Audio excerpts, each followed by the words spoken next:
রাব্বুল আলামিন বলেন ওয়ায়ানহা আনিল ফাহশাই ওয়াল মুনকারি ওয়াল বাগি। আমি যেমনি তিনটি বিষয়ে আদেশ করলাম, অনুরূপভাবে তিনটি বিষয়ে বারণ করলাম, নিষেধ করলাম। আমার এক নাম্বার নিষেধাজ্ঞা হলো অশ্লীলতার প্রতি। ফাহশা ওয়ায়ানহা আনিল ফাহশা, আল্লাহ তাআলা অশ্লীলতাকে নিষেধ করেছেন। কোন জিনিসকে? সবাই বলুন কোন জিনিসকে? যত ধরনের, যত টাইপের, যত ক্যাটাগরির অশ্লীলতা হতে পারে সব অশ্লীলতাকে হারাম করেছেন কে? ফাহশা মানে কি? কথায়, কাজে, আচরণে, কমেন্ট, ফেসবুকের কমেন্টসে যত ধরনের নোংরামো আছে, যত ধরনের অশ্লীলতা আছে, এটাকে আরবিতে বলে ফাহশা। রাব্বুল আলামিন বলেন কুল ইন্নামা حرم ربي الفواحش ما ظهر منها وما بطن। ও নবী, আপনি বলে দেন আমার রব প্রকাশ্য অপ্রকাশ্য, স্পষ্ট কিংবা অস্পষ্ট, দৃশ্যমান কিংবা অদৃশ্যমান সব অশ্লীলতাকে হারাম করেছেন। সব ধরনের অশ্লীলতা হারাম। আল্লাহ তাআলা আমাদেরকে অশ্লীলতা থেকে বাঁচান। এবার বলেন আমাদের সমাজে অশ্লীলতা আছে না নাই? অশ্লীলতা নানা ভাবে, নানা নামে, নানা মোড়কে আমাদের সমাজে আছে না নাই?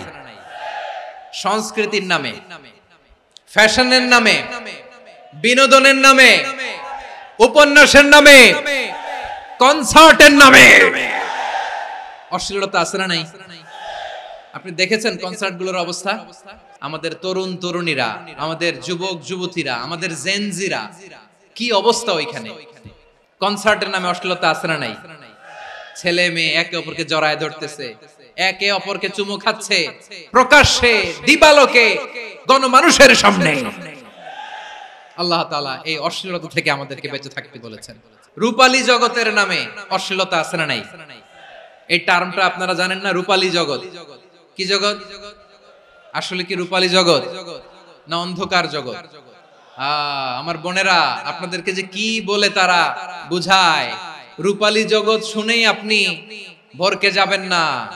রূপালী জগতে যে নারী যত বেশি উলঙ্গ, সে নাকি তত বেশি সাহসী। জানেন? বলে এটা একটা সাহসী নারী, খুব সাহসী পদক্ষেপ তার। যত বেশি শরীর থেকে কাপড় নামাতে পারবে, যত বেশি বস্ত্রহীন হয়ে নিজেকে প্রেজেন্ট করতে পারবে, সে নাকি তত বেশি সাহসী। আমার চট্টলার ভাইয়েরা, শয়তানের প্রথমে এজেন্ডা ছিল বনি আদমকে বস্ত্রহীন করা। সে আদম এবং হাওয়া আলাইহিস সালামকে নিষিদ্ধ গাছের ফল খাইয়ে তাদেরকে বস্ত্রহীন করেছে। এই জামিনেও সে আমাদেরকে বস্ত্রহীন করতে চাইবে। এই রূপালী জগতের নামে তারা এটা করে। আমার প্রিয় বোনেরা, আপনি জানেন না আপনার দাম কত? ওরা আপনাদেরকে বিজ্ঞাপনের সস্তা পণ্য বানাতে চায়। ওরা আপনাদেরকে ওদের ভোগের লিপসার টুলস বানাতে চায়। ওরা আপনাদেরকে দিয়ে ওদের খায়েশ পূরণ করতে চায়। এটা আপনাদের জন্য মোটেও ডিগনিটি নয়, এটা আপনাদের জন্য সম্মান নয়। আপনার সম্মান শালীনতায়, আপনার সম্মান হেজাবে, আপনার সম্মান ভদ্রতায়, আপনার সম্মান আপনার ডিসেন্ট পোশাকে। পোশাক বলে দেয় এই নারীটা ভদ্র না অভদ্র। পোশাক বলে দেয় এই মেয়েটা কোন ঘরের মেয়ে। আপনি জানেন না? আপনারা সস্তা পণ্য বানায়, ভোগের পণ্য, বিলবোর্ডে আপনাকে উলঙ্গ করে উপস্থাপন করে। এই অশ্লীলতার সাথে ইসলামের কোনো সম্পর্ক। এজন্য আল্লাহ বলেন আমি অশ্লীলতাকে হারাম করেছি। অশ্লীলতাকে হারাম করার প্রথম কারণ হলো এর মাধ্যমে মানবতাকে অপমানিত করা হয়। কারণ মানুষের সম্মান মানুষের পোশাকে। মানুষ যখন পোশাকহীন হয়ে যায়, বস্ত্রহীন হয়ে যায়, তার সম্মান কমে যায়। ঠিক কিনা? অশ্লীলতাকে হারাম করার প্রথম কারণ হচ্ছে মানুষ মানুষকে অপমান করে। একটা নারী, সে তো সম্মানিত। নারী যে কত সম্মানিত, নারীরা এটা বুঝেই নাই। বিশ্বনবী বলেন আদ-দুনিয়া কুল্লুহা মাতা ওয়া খায়রু মাতা'আদ দুনিয়া আল মারআতুস সালিহা। আমার বোনেরা, 5টা প্যান্ডেলে আপনারা এলইডিতে আমার আলোচনা শুনছেন, আমি জানি। আপনাদের এই গর্ভ যে কত দামি আপনি জানেন না। আপনার পেট থেকেই আসবে আগামী দিনের সালাহুদ্দিন আল আইয়ুবী। আপনার পেট থেকেই আসবে অনাগত দিনের ইমাম মাহদী আল মুনতাযর। আপনার পেট থেকেই আসবে অনাগত দিনের ফয়সাল, ওয়াসিম, মুগ্ধ, আবু সাইদের মতো বীর যোদ্ধা। আমার প্রিয় বোনেরা, আমার প্রিয় বোনেরা, বিশ্বনবীর কথার ওজন খেয়াল করেন। আর দুনিয়া কুল্লুহা মাতা ওয়া খায়রু মাতা'আদ দুনিয়াল মারআতুস সালিহা।